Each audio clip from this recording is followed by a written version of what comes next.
Today we're going to be replacing the key battery. As if I put the key in the ignition and turn it on, we get a couple of problems. This is not the problem we're going to be fixing today, the oil, that's another day. And we do get the please replace key battery nag coming up, so let's crack on. Well, we've got the key blade removed from the bunch, and where we're working, it's this area here that should just come out that panel. So we'll flip the key and we're going to get a knife in there and just twist it. You can see there's some lines where the plastic panel should come out. I take a knife, and I've pre-loosened it as there's a limit to how many hands I've got, and the whole thing's just jumped out. Now I understand these should actually have a 2025 lithium cell in, but a common upgrade is to replace it with a CR2032.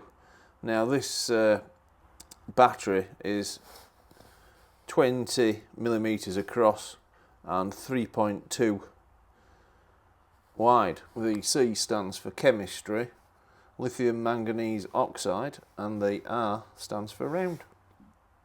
So while we've got the battery out, let's go back to the car and see what happens if we're in the event of a sudden discharge of this battery. We've got no messages. Replace key battery, and it starts up fine. So we now know it just functions the remote central locking and nags you to change. So we've got the replacement CR2032 battery here, and we'll get that fitted. So we'll remove it out of the packaging and just slot it in here. Now you can see there is a little keyway, so if you need to lever your battery out, you can just get a small screwdriver in there. And now we'll just put the cover on. You see there's little tabs there, put them in, hook them under there, and keep everything nice and square, and it should just clip back together like so, and it should be nice and smooth around all the edges. So we'll go try it in the car and see if the warning's disappeared. All done, and we'll place it in the ignition. Incidentally, the 2032 batteries pack a bit of a punch. They're running about 225 milliamps, and unfortunately it's saying to replace the key battery.